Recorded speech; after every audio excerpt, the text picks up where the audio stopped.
Kembali di iNewsroom, pemirsa takut tidak mendapatkan vaksin, ribuan warga rela mengantri dan berdesak-desakan mengabaikan protokol kesehatan. Seorang wanita jatuh pingsan karena kelelahan mengantri.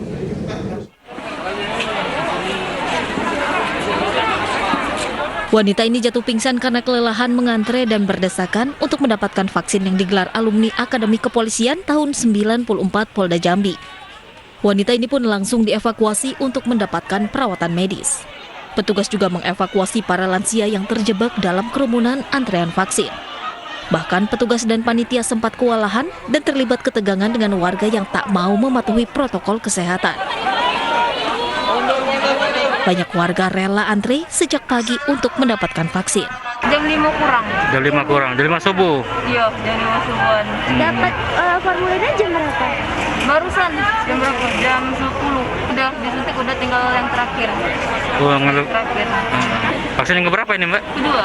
Mundur, yang baju kuning. Ada baju kuning mundur semua. Untuk mencegah kerumunan, Kapolda Jambi Irjen Pol A. Rahmat Wibowo langsung mendatangi lokasi vaksin massal dan meminta warga untuk menjaga jarak. Mengantisipasi membludaknya warga, panitia akan membatasi jumlah peserta vaksin agar tidak terjadi kerumunan. Ya, pemirsa, belum ada yang bisa memastikan kapan pandemi akan menjadi endemi. Hidup berdampingan dengan COVID-19 tampaknya akan menjadi pilihan.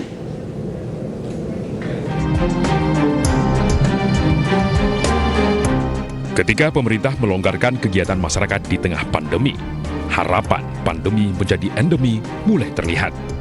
Hidup berdampingan dengan COVID-19 menjadi pilihan. Jumlah kasus yang fluktuatif menjadi cikal bakal kondisi new normal.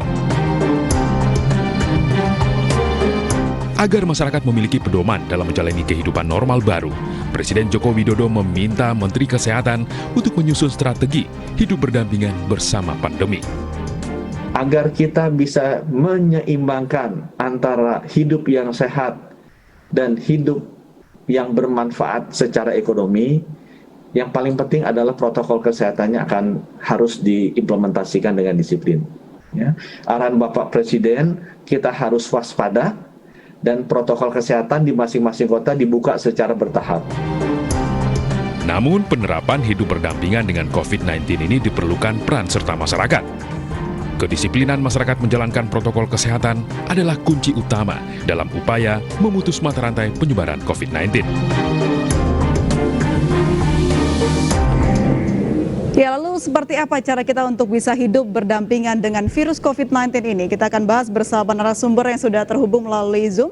Ada Dr. Lula Kamal, tim komunikasi publik Satgas Penanganan COVID-19, juga ada Dr. Ada Ninggar, edukator dan praktisi kesehatan. Selamat malam, Ibu.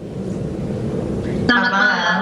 Baik, terima kasih sudah bergabung bersama kami di iNewsroom. Saya mau ke Dr. Lula terlebih dahulu. Seperti yang kita ketahui bersama bahwa pemerintah telah menurunkan ke PPKM level 3 di Jawa dan Bali, dan bahkan Presiden menginstruksikan langsung ke Kementerian Kesehatan untuk membuat strategi agar kita bisa hidup berdampingan dengan COVID-19.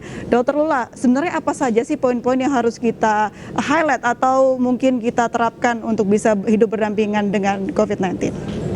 Iya, jadi sebetulnya memang strateginya ada 3 ya. Pak Presiden tuh menyebutkan ada 3 strategi yang akan kita jalankan. Walaupun semuanya ini masih akan disusun lah ceritanya ya. Yang pertama paling penting, mungkin ini yang paling penting dari semua adalah bagaimana kita bisa menyeimbangkan kehidupan yang sehat, tapi bermanfaat secara ekonomi. Kalau kita semuanya PPKM level 4, ekonomi nggak jalan dong gitu ya. Berarti kalau kita mau menjalankan ekonomi, apa yang harus kita kerjakan? Padahal pandeminya kan belum selesai. Yang pertama kali akan dikerjakan adalah menyusun protokol kesehatan dengan lebih detail. Dan memang hari ini juga Prof. Wiku sudah mengatakan bahwa sudah ada kerjasama dengan para asosiasi. Kenapa demikian? Kita akan membuat protokol kesehatan yang memang detail satu-satu akan berbeda. Kalau bicara mengenai pariwisata akan beda ceritanya. Kalau bicara dengan barangkali ritual keagamaan, bicara dunia pendidikan. Jadi pada dasarnya nanti ada protokol kesehatan yang memang kita harus ikuti dengan cara yang agak berbeda. Misalkan kalau untuk ke mall mall, kita akan melakukan protokol kesehatan yang seperti apa. Walaupun barangkali garis besarnya akan sama. 5M-nya akan sama, tapi nanti akan lebih detail. Kenapa lebih detail? Akan disesuaikan dengan situasi yang akan kita jalani. Jadi memang kita harus agak sabar nih sebentar lagi, karena sedang disusun protokol kesehatan dengan lebih detail, supaya nanti hidupnya bisa berdampingan, kita tetap sehat, tapi di sisi lain yang namanya ekonomi tetap bisa jalan. Yang kedua, yang penting juga adalah yang namanya tracing dan testing. Tapi nanti tracing dan testing ini akan terarah lebih targeted maksudnya. Jadi bukan semua orang akan diperiksa, tidak demikian. Akan betul-betul dilihat apakah ada kontak erat, apakah ada gejala, apakah kemudian suspek. Jadi betul-betul yang akan dikejar adalah yang 3 ini. Bukan kemudian semua orang yang akan bepergian semua akan dites, tidak seperti itu. Dan yang terakhir yang paling penting adalah bicara kemudian rumah sakit, ini pengobatannya seperti apa gitu ya. Rumah sakit nanti hanya untuk yang kritis dan berat saja. Puskesmas akan digunakan semaksimal mungkin untuk yang lainnya. Berarti rumah sakit cuma berat dan kritis. Kita berharap bahwa rumah sakit kita akan cukup. Tapi di ujung sana yang paling penting adalah tersedia protokol kesehatan. Mencegah selalu lebih baik daripada kemudian mengobati. Di sini ada cerita bahwa sebetulnya yang namanya melawan COVID ini adalah satu pekerjaan yang harus dilakukan bersama-sama. Satu bangsa harus ikutan bekerja. Jadi memang kalau kemarin kita berhasil menurunkan angka kasus yang sebegitu banyak, itu adalah sebetulnya keberhasilan masyarakat yang kemudian mengerjakannya dengan cara yang baik, protokol kesehatan dengan baik, kemudian kita bisa menurunkan, bukan Satgas, bukan pemerintah. Jadi harus dilakukan bersama-sama ya dokter ya. Baik, kalau kita bisa melawan ini secara bersama-sama, berarti edukasi yang diperlukan, sosialisasi yang diperlukan. Saya ke Dr. Ning, seperti apa caranya agar bisa mengedukasi masyarakat, di mana masyarakat saat ini masih banyak yang abai tentang protokol kesehatan, apalagi ini berdampingan dengan COVID-19? Iya, tadi sudah dijelaskan juga ya sama Dr. Lula. Ya, jadi intinya kita harus juga peduli ya dengan kondisi ini, karena kalau kita nggak peduli ya kita nggak akan bisa berhasil. Karena keberhasilan ini semua tentunya juga kerjasama dari semua orang. Karena kalau kita berhadapan nanti dengan kondisi seperti ini, kita memang nggak tahu pandemi ini sampai kapan ya. Jadi memang yang harus kita pikirkan sekarang adalah gimana caranya kita bisa beraktivitas ya tadi untuk mendukung ekonomi, tapi kita juga harus tetap sehat. Jadi itu yang penting. Caranya ya tentunya kita harus selalu mengikuti update ilmunya ya. Jadi COVID ini kan berkembang terus, kayak misalnya ada nantinya mungkin varian-varian baru. Nah dari situ dengan kita belajar itu sebetulnya kita bisa mempelajari juga apa sih yang akan atau harus kita lakukan untuk melindungi diri kita selama kita beraktivitas. Jadi kita harus bisa menilai risiko aktivitas kita sendiri. Jadi tadi kan yang dikatakan Dr. Lula itu saya rasa maksudnya adalah nanti itu di tiap aktivitas pasti ada tingkat risiko sendiri-sendiri, nggak bisa sama.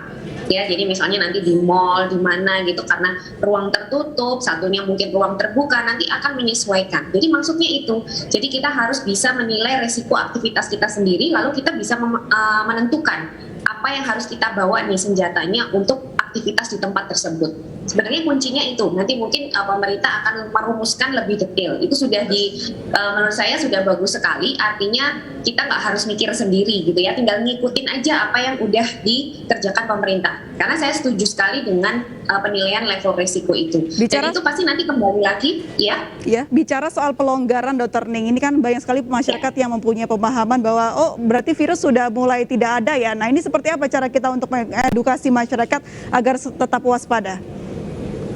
Ya, kalau yang seperti itu ya kita harus tetap selalu jangan menutup sama sekali dengan informasi tentang virus ini tentunya ya. Kita keluarkan saja informasi apa adanya. Jadi kalau memang masih ada pandemi ini di belahan dunia lain, ya artinya kita juga belum aman.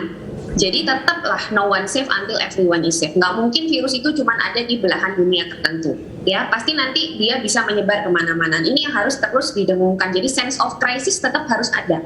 Jadi edukasi atau informasi mengenai COVID ini tidak boleh berhenti. Jadi tetap kita harus menunjukkan bahwa ke masyarakat bahwa pandemi di dunia itu belum selesai. Di negara lain masih ada, di sini oke, sekarang sedang turun. Tapi bukan artinya ini selesai, kan belum ya, karena di tempat lain masih ada. Justru kita harus siap-siap. Jangan-jangan kita bisa kena lagi nih, yang nggak pengen ya. Tapi artinya dalam waktu kita sedang senggang ini, kita harus justru siap-siap. Yaitu tadi, jadi kita mempersiapkan segalanya seefektif mungkin, mulai dari pemahaman, lalu juga persiapan protokol kesehatan yang nanti harus kita lakukan seterusnya, itu jangan dihentikan. Jadi informasi-informasi mengenai COVID tetap, jadi orang itu harus punya sense of crisis yang tetap menyala, gitu ya, dengan edukasi yang tentunya terus berjalan lah ya, pastinya edukasi protesnya nggak boleh berhenti, dan edukasi yang lain juga tetap tidak boleh berhenti karena kita masih dalam kondisi pandemi. Iya, baik. Kalau kita bicara soal bagaimana kita harus hidup berdampingan dengan virus ini, yang disiapkan adalah mental dan fisiknya. Seperti apa seharusnya kita menyiapkannya untuk bisa hidup berdampingan dengan COVID-19? Kita akan bahas itu saat lagi. Tetaplah bersama kami di iNewsroom.